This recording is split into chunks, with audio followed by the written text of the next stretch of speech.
¿Qué tal, banda de criaturistas? Sean ustedes bienvenidos a este clip extensivo del podcast del criaturismo. Yo soy George Black, locutor del podcast del criaturismo y guitarrista de Criaturas de la Noche. Y en esta ocasión les vengo a hablar de un disco que vio la luz hace poco más de 30 años. Un disco de una de las bandas más importantes del rock mexicano. Y estamos hablando del disco El Nervio del Volcán de Caifanes.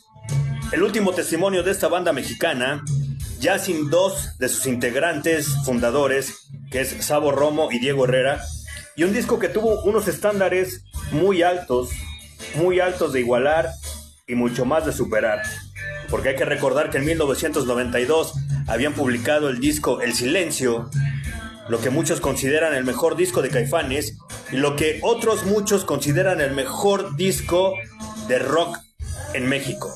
Eso ya dependerá de cada quien, eso ya dependerá de los gustos de cada uno, pero muchos consideran que El Silencio es el mejor disco de Caifanes y el mejor disco del rock mexicano. Eso ya dependerá de cada quien.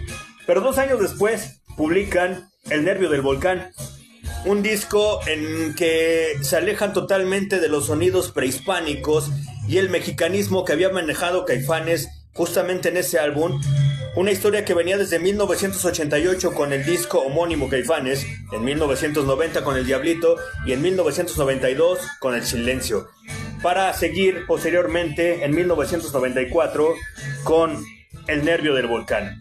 Un disco que causaba muchísimas expectativas de cómo iba a sonar Caifanes sin dos de sus miembros fundadores, y es un disco muy rockero, muy orientado hacia la guitarra. Alejandro Markovich en este álbum tiene una presencia muchísimo más notable que lo que había tenido en los discos anteriores.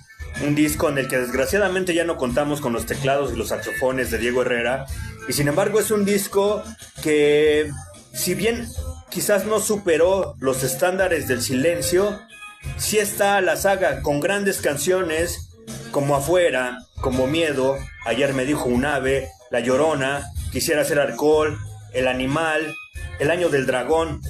Todas las canciones que vienen en el disco El Nervio del Volcán se podría decir que son potenciales sencillos y el último testimonio de una de las bandas más importantes del rock mexicano. Un disco que a más de 30 años de distancia sigue sonando tan fresco y tan chingón como en aquellos años. Un disco que no pierde vigencia, un disco que, si bien muchos no podrían considerar el mejor de Caifanes, sin embargo sí es un gran último testimonio